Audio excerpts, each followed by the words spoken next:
তো এই পুরোটা ভরে গেছে ইলেকশনের মধ্যে, মানে অনেক বছর পরে, 15-16 বছর পরে আমরা একটা ভালো ইলেকশনের দিকে যাচ্ছি। তা আমি তো বলবো যে 14তম মাসে এসে একটা গভর্নমেন্টের 79 প্রায় 80% অ্যাপ্রুভাল থাকা, it's a shows that people have every, মানে people are satisfied with its performance. এই ব্যাপারে কোনো ডাউট নাই। আর সবাই হচ্ছে পুরো দেশটা এখন ইলেকশন মুখী। আমি গ্রামে যে দেখেছি, শহরে দেখেছি, আপনি যদি ওল্ড ঢাকায় যান দেখবেন যে এই বাসী, লালবাগবাসী ইনাকে চাচ্ছেন, অনেকে এখন চাওয়া পাওয়ার পর্যায়ে আছে, তারপরেও হয়তো বা সিলেকশন পর্যায়ে যাবে। তো এই পুরোটা ভরে গেছে ইলেকশনের মধ্যে, মানে অনেক বছর পরে, 15-16 বছর পরে আমরা একটা ভালো ইলেকশনের দিকে যাচ্ছি। এবং আরেকটা হচ্ছে যে আমরা যে কথাটা বলছি যে ফেব্রুয়ারি মাসে আমাদের ইন্টারিম গভর্নমেন্ট বারবার বলছেন, প্রফেসর ইউনূস বারবার বলছেন, আমাদের তরফ থেকে, প্রেস উইং এর তরফ থেকেও আমরা বারবার বলছি, বোঝা গেল যে মানুষের ট্রাস্টটা আছে, মানুষ ভাবছেন যে ভালো একটা ইলেকশন হবে। আর আমি মনে করি যদি 94% যে সেইটা মানুষের যে এক্সপেকটেশন যদি এরকম থাকে, বাংলাদেশে কারো সাধ্য নাই এই ইলেকশনটাকে মানে কোনো ধরনের প্রশ্নবিদ্ধ করতে পারবে। কেননা ইলেকশন সত্যিকার অর্থে আপনার 47,000 হচ্ছে ভোটের সেন্টার, তার মধ্যে বুথ বোধহয় 2 লাখের মতো। তো সেইখানে আপনি কয়টা পুলিশ দিয়ে আপনি ইলেকশনকে সেফ অ্যান্ড সিকিউর করবেন? ইলেকশনটা করে তো কমিউনিটি, ইলেকশন করে এলাকার মানুষ।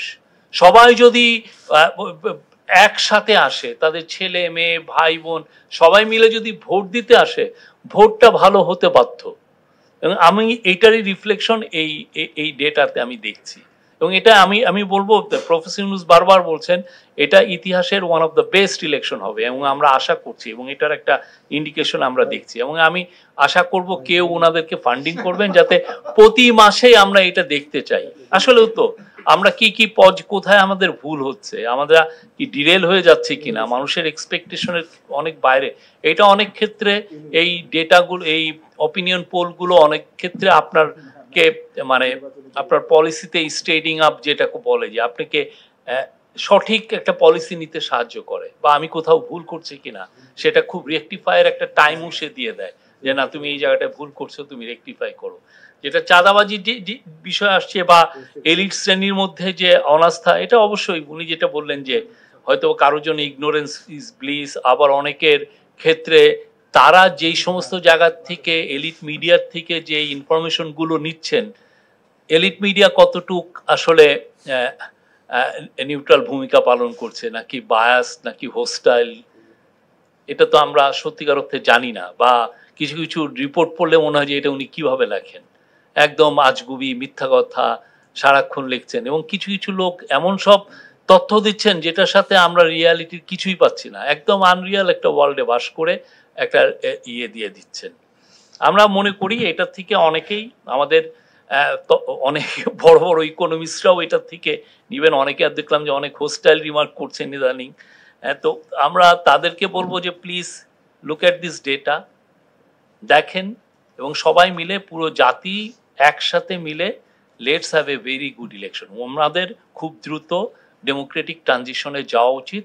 বাংলাদেশের একটা প্রফেসর ইউনূস যেন একটা ফাউন্ডেশনাল ইলেকশনের মাধ্যমে আমরা যেন ফিউচার কোর্সের দিকে এগিয়ে যাই। আপনি গত 6-7 মাসে যে ডিবেটটা হয়েছে পলিটিক্যাল পার্টি কনসেনসাস, এটা বাংলাদেশে একটা আনপ্রেসিডেন্টেড একটা ইভেন্ট।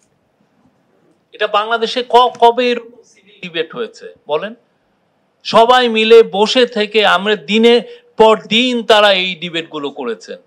হ্যাঁ, তো আমি মনে করি না এখন যেটা হচ্ছে সেটাও একদমই সিভিল। দু একটা আপনি যদি বলেন যে হ্যাঁ একজনের নুরুল হক নূরের উপরে অ্যাটাক হয়েছে, সেইটাকে আপনি যদি পাশ কাটিয়ে রাখেন, বাকিগুলো কি, এগুলো নিয়ে কি ডিবেট হতে পারে না? আমি যদি মনে করি না এই পার্টি থাকবে না, আমি তো বলতেই পারি যে এই পার্টিকে আমি রাখতে চাই না। না বলাটা তো আর এমন কিছু না, আপনি বরং মুখ বন্ধ করাটাই বরং খারাপ। এখন কি আমাদের পলিটিক্যাল পার্টিগুলো, গভর্নমেন্ট কি ডিসিশন হবে সেটা তো পরের বিষয়, বাট আপনি যদি দেখেন সত্যিকার অর্থে এটা মানে বাংলাদেশের গত 6-7 মাসে যা হয়েছে খুবই স্টেবল, এবং ওনারা ভালো সিভিল ডিবেট করেছেন বলে স্ট্রিট ঠান্ডা ছিল। এই গভর্নমেন্ট 300 দিনে 1608টা এই প্রোটেস্টকে হ্যান্ডেল করেছে। আনবিলিভেবল, প্রত্যেক দিন 4টা 5টা 6টা কেউ না কেউ কোথাও না কোথাও প্রোটেস্ট করছে, এবং মানুষের এক্সপেকটেশন যে আপনি একটা লাঠি চার্জও করবেন না, আপনি নীরবে দাঁড়িয়ে থাকবেন। মানুষের এক্সপেকটেশন আমার, কেননা একটু লাঠি চার্জ করলে পরের দিন হচ্ছে এই পুলিশই কি আমি চেয়েছিলাম। এই জায়গায়, এবং ওনারা এই ডিবেট গুলো করেছেন বলে সত্যিকার অর্থে দেশটা মানে এই যে পিস অ্যান্ড স্টেবিলিটি ছিল, এটা ওয়ান অফ দ্য মেজর কারণ হচ্ছে এই সিভিল ডিবেট, এই যে ব্রিলিয়ান্ট যে ডিবেট হচ্ছে। আমি বলতে পারি মিনিমাম 30টা বই হবে এটার উপরে। হাসিব ভাই লিখবেন, জুনায়েদ সাকি লিখবেন, যারা যারা ছিলেন এভরিওয়ান, রিয়াজ ভাই লিখবেন, এবং এই জিনিসগুলো এখানেই তো শেষ না। এটা আমার মনে হয় যে মার্কার হবে। সবাই বলছে, মানে এটা ধরে নিয়েছে যে উইদাউট পতিত স্বৈরাচারও ইলেকশনটা ভালো হবে। 95% ভোট দিতে চাচ্ছে। তাদের যদি সেরকম বড় একটা সাপোর্ট থাকতো, তাহলে তো একটা বড় অংশ বলতো যে না, আমরা ভোটই দিব না, ভোটটা একটা রিগড হবে, ঠিক না? ইটস এ বিগ, এটা তো একটা রিফ্লেকশন। তাহলে বোঝা যাচ্ছে যে পুরো বাংলাদেশের বেশিরভাগ মানুষই জানে কি ধরনের হত্যাকাণ্ড তারা করেছে, কি ধরনের হত্যাযজ্ঞে তারা ছিল। যারা তো মানে অনেকে ভাবতেছে যে ফেসবুকে এসে অনেকে অনেক বড় বড় কথা দেখছি, বা তাদের ভয়েসটা খুব অ্যাম্পলিফাই হচ্ছে বলে ভাবতেছে যে দিস পিপল আর দেয়ার, কিন্তু এটা তো একটা ইন্ডিকেশন যে তাদের যে যদি সাপোর্ট থেকেও থাকে গ্রামে বা কোথাও, সে ম্যাসিভ ইরোশন হয়েছে।